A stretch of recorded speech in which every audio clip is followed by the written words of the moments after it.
Mga pulis sa Mandaue City Police Station nga wa pa mabakunahi, hayan Ibalhin og laing assignment.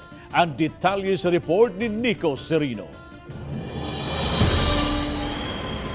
Sa kapin 500 ka mga sakop sa Mandaue City Police Office, 11 na lang ang wala na bakunahi. Sa record sa MCPO, siyam niini ang gumikan sa kondisyon sa lawas ug may napakita man nga mga medical certificate. Samtang may duha nga wala nagpabakuna, gumikan sa ilang tinuhuan. Gipasabot ni Lieutenant Colonel Eloveo Marquez, gitahod nila ang maong mga hinungdan. With that, dili takapugo sa ato ang personnel kay that is na may mga medical certificate which is mas eksperto ang ilahang doktor. Sa pamahayag sa kauluhan, gipahibaw sa PNP ang tinguha nga ipabalhin ang mga sakop nila nga dili bakunado. Sa Mandaue Police, wala pa hinuon sila'y nadawat nga kamanduan kabahin niini.